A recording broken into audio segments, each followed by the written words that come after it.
ओम नमो भगवते वासुदेवाय। आज का प्रसंग अति दुर्लभ प्रसंग है।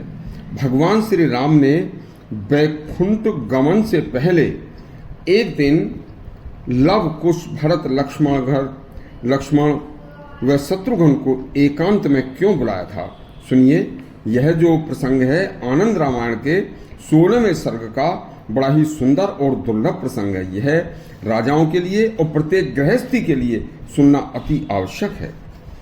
श्री राम ने एक दिन अचानक लव कुश लक्ष्मण भरत शत्रुघ्न को एकांत में अपने पास बुलाकर बड़े ही स्नेह भाव से कहा, हे वत्स, मेरे वैकुंठ गमन के बाद तुम सब पृथ्वी पर शासन करोगे। देखिए, आज की बात बड़े ही ध्यानपूर्वक सुनकर और इस बात को ग्रहण करना। देखो, यह मेरा आज का दुर्लभ प्रसंग उपदेश सभी राजाओं, गृहस्थी, सामान्य परिवारजनों के मुखियाओं के लिए भी सुनना अति आवश्यक है। उनके सफल जीवन के लिए भी अति आवश्यक है। सुनिए, लंबी आयु जीवित रहने के लिए जो भी इच्छा होती है मनुष्य की, उस इच्छा को रखने के लिए राजा या सामान्य गृहस्थी को चाहिए कि वह कभी भी झूठ न बोले। देखो वत्स, जो राजा या सामान्य गृहस्थी काम व क्रोध को जीत लेता है वह सदा सुखी रहता है और लंबी आयु जीता है। राजा की तथा गृहस्थी को चाहिए कि वह कभी भी पर स्त्री पर आसक्ति न करे।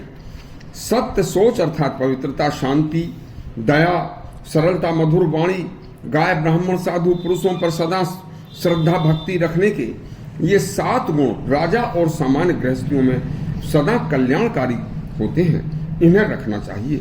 इसी प्रकार इसके विपरीत निद्रा, आलस्य, मद्यपान, जुआ, स्त्रियों के प्रति अति आसक्ति, अति क्रीड़ा, अति चंचलता, ये 7 दोष सर्वनाश के कारण होते हैं। इनसे हमेशा राजा को सामान्य अच्छे सभी गृहस्थ जनों को बचना चाहिए और यदि किसी में हो तो इन्हें त्याग देना चाहिए। राजा को अपनी प्रजा व गृहस्थी के मुखिया को अपने परिवार को पुत्रवत पालन करना चाहिए, चाहे उसमें माँ हो, चाहे पिता हो, चाहे बच्चे हों। राजा को राजकाज चलाने के लिए अपनी प्रजा से 1 अंश से लेकर मात्र 6 अंश तक का ही राज कर लेना चाहिए। इससे ज्यादा लेना महापाप है।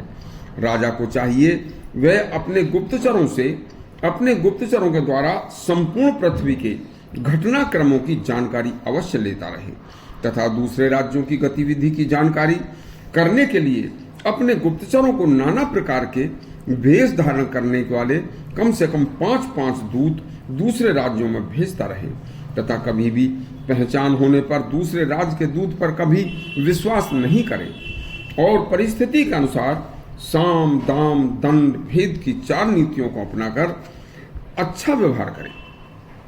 सभी अच्छे मनुष्य मन में सोची हुई बात कभी भी सबके सामने उजागर न करें। प्रत्येक राजा व सामान्य गृहस्थी को हर महीने अपनी आम बात कभी भी किसी को नहीं बतानी चाहिए तथा अपनी सामान्य गृहस्थी और राजा कभी भी अपनी व्यय की स्थिति को हमेशा ध्यान में रखकर काम करे। प्रत्येक राजा को चाहिए कि हर 4 महीने में अपने अस्त्र शस्त्रों तथा अन्न भंडार का स्वयं निरीक्षण करे तथा 6 माह बाद कुएं, तालाब, उद्यान, बगीचों का भी स्वयं निरीक्षण करे। राजा को चाहिए देवताओं, ब्राह्मणों, सन्यासियों, गुरुजनों को कभी असंतुष्ट न करे। राजा व गृहस्थी जन हमेशा अपनी आमदनी का बस 1/4 भाग ही खर्च करें। इससे ज्यादा जरूरत पड़े तो 1/3 भाग खर्च कर सकते हैं, आधा कभी न करें। राजा अपने किसी सेवक को लंबे समय तक कभी एक स्थान पर नियुक्त न रखे, इनको बदलते रहना चाहिए। हमेशा अपने गुप्तचरों से दूसरे देशों की सैन्य ताकत का पता लगाता रहना चाहिए। राजा को हमेशा भयमुक्त रहने के लिए हमेशा अपने निजी अंगरक्षकों, चिकित्सकों, आगे पीछे दाएं बाएं चलने वालों तथा जो अपने शत्रु हों उनसे मित्रता, शत्रु के मित्र से मित्रता करनी चाहिए। जो राजा गृहस्थी जन बुद्धि विवेक से काम लेते हैं वे सदा सुखी रहते हैं।